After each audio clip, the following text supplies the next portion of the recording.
Hi, ಇವತ್ತು ತುಂಬ ಖುಷಿ ಪಡುವಂಥ ದಿವಸ. ಏನಂದರೆ ಶುಂಠಿ ಬೆಲೆ 2000 ಸಮೀಪ ಬಂದ್ಬಿಟ್ಟಿದೆ. ಅಂದರೆ ಇವತ್ತಿನ ಬೆಲೆ ವಿವರ ನೋಡಿ. ಬರೀ ಡ್ರೈ ಶುಂಠಿನೇ 1450ರಿಂದ 1500 ರೂಪಾಯಿ ಇದೆ ನಮ್ಮ ಭಾಗದಲ್ಲಿ, ಅಂದರೆ ಈ ಹಾಸನ, ಮೈಸೂರು ಈ ಭಾಗದಲ್ಲಿ. ಸರಿನಾ? ನೀವು ಯಾರಾದ್ರೂ ನಿಮಗೆ ತಪ್ಪು ಮಾಹಿತಿ ಕೊಟ್ಟು ಕಮ್ಮಿ ಬೆಲೆಗೆ ನೀವೇನಾದರೂ ಶುಂಠಿ ಮಾರಾಟ ಮಾಡೋದಾಗಿದ್ರೆ ದಯವಿಟ್ಟು ಈ ವಿಡಿಯೋನ ನೋಡಿ. ಯಾರು ಕಮ್ಮಿ ಬೆಲೆಗೆ ಶುಂಠಿನ ಕೊಡಕ್ಕೆ ಹೋಗ್ಬೇಡಿ.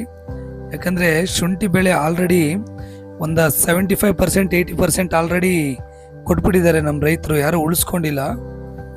ಅದರಿಂದಾಗಿ ಈ ಫೆಬ್ರವರಿ ಫುಲ್ಲು ಕಳೀಲಿ, ನಮಗೆ ಮಾರ್ಚ್ಗೆ ಉತ್ತಮ ಬೆಲೆ ಸಿಗುತ್ತೆ ಅಂತ ಒಂದು ನಂಬಿಕೆ ಇದೆ. ಕನಿಷ್ಠ ಅಂದ್ರೂ ಒಂದು 2500 ರೂಪಾಯಿನಾದರೂ ಸಿಗ್ಬೋದು ಒಂದು 60 kg ಚೀಲಕ್ಕೆ. ದಯವಿಟ್ಟು ವೆಯ್ಟ್ ಮಾಡಿ, ಯಾರು ಶುಂಠಿನ ಕೊಡೋಕೆ ಹೋಗ್ಬೇಡಿ. ಈಗಾಗಲೇ ಕೊಟ್ಟಿದ್ರೆ ಏನು ಮಾಡೋಕ್ಕಾಗಲ್ಲ, ಅದು ನಿಮ್ಮ ಬ್ಯಾಡ್ ಲಕ್. ಯಾಕಂದರೆ ದಿನದಿಂದ ದಿನಕ್ಕೆ ಏರ್ತಾನೆ ಇದೆ. 12ನೇ ತಾರೀಕಿಂದ ಇವತ್ತು ಆಲ್ರೆಡಿ 16ನೇ ತಾರೀಕು. 12ನೇ ತಾರೀಕು ಇತ್ತು ನಿಮಗೆ 1000, 1100, 1150 ರೂಪಾಯಿ ಇತ್ತು ಡ್ರೈ ಶುಂಠಿ. ನೋಡಿ ಇವತ್ತಾಗಲೇ 16, ಇವತ್ತು 1450, 1500 ರೂಪಾಯಿ ಇದೆ. ಸರಿನಾ? ಅದರಿಂದಾಗಿ ಈ ಗುಂಡ್ಲುಪೇಟೆ, ನಮ್ಮ ಹಾಸನ್ನು ಮತ್ತು ಈ ಮೈಸೂರು ಭಾಗದವರು ಯಾರೇ ಇದ್ರೂ ಕೂಡ ಶುಂಠಿನ ಕಮ್ಮಿ ಬೆಲೆಗೆ ಕೊಡೋಕೆ ಹೋಗ್ಬೇಡಿ. ಏಕೆಂದರೆ ಕಮ್ಮಿ ಬೆಲೆ ಕೊಟ್ಟರೆ ನಾವು ಖರ್ಚು ಮಾಡಿರೋವಂಥ ಖರ್ಚು ಕೂಡ ನಮಗೆ ಬರೋಲ್ಲ, ತುಂಬ ಲಾಸ್ ಆಗಿಬಿಡುತ್ತೆ.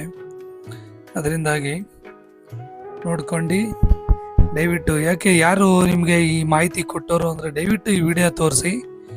ಬೇಕಾದರೆ ನೀವು ಕಾಮೆಂಟ್ ಮಾಡಿ, ನಾನು ಅವ್ರಿಗೆ ನಿಮಗೆ ಏನು ಎವಿಡೆನ್ಸು ಪ್ರೂಫ್ ಬೇಕು ನಾನು ಕೊಡ್ತೀನಿ. ಅದ್ರ ಬಗ್ಗೆ ಎಲ್ಲೆಲ್ಲಿ ಯಾವ್ಯಾವ ಭಾಗದಲ್ಲಿ ಯಾವ್ಯಾವ ಬೆಲೆ ಇದೆ ಅಂತ ನಾನು ನಿಮಗೆ ತಿಳಿಸ್ಕೊಡ್ತೀನಿ, ಏನು ತೊಂದರೆ ಇಲ್ಲ.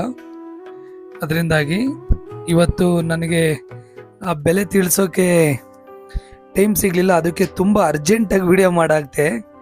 ಅದರಿಂದಾಗಿ ದಯವಿಟ್ಟು ಕ್ಷಮಿಸಿ, ಏನಾದರೂ ತಪ್ಪಿದರೆ. ದಯವಿಟ್ಟು ಯಾರು ಇವಾಗಲೂ ಅಷ್ಟೇ, ಇನ್ನೂ ಒಂದು ವಾರ, ಈ ತಿಂಗಳು ಫುಲ್ ಕಳೆದು ಬಿಡಲಿ. ಈ ಫೆಬ್ರವರಿ ಕಳೆದ ಮೇಲೆ ಶುಂಠಿ ಮಾರಾಟ ಮಾಡುವಂಥ ಪ್ರಯತ್ನ ಮಾಡಿ. ಇವಾಗ ಎಷ್ಟೋ ಜನಕ್ಕೆ ಶುಂಠಿ ಬೆಲೆ ಏನು ರೇಟ್ ಜಾಸ್ತಿ ಆಗಿದೆ ಕಮ್ಮಿ ಆಗಿದೆ ಏನು ಗೊತ್ತಿಲ್ಲ ಪಾಪ. ಅದರಿಂದ ಏನು ಮಾಡಿದ್ದಾರೆ, ಎಷ್ಟೋ ಜನ ಕೊಟ್ಬಿಟ್ರೆ ಸಾಕು ಅನ್ನಂಗೆ ಆಗ್ಬಿಟ್ಟಿದೆ. ಅದರಿಂದ ದಯವಿಟ್ಟು ಯಾರು ಶುಂಠಿ ಕೊಡೋಕೆ ಹೋಗಬೇಡಿ, ಉಳಿಸ್ಕೊಳ್ಳಿ. ನಮಗೆ ಮಾರ್ಚ್ ತಿಂಗಳಲ್ಲಿ ಉತ್ತಮ ಫಲಿತಾಂಶ ಸಿಕ್ಕೇ ಸಿಗುತ್ತೆ, ನಮ್ಮ ಶ್ರಮಕ್ಕೆ ಒಳ್ಳೆ ಬೆಲೆ ಸಿಗುತ್ತೆ. ಧನ್ಯವಾದಗಳು ಎಲ್ಲರಿಗೂ. ಶುಭ ದಿನ.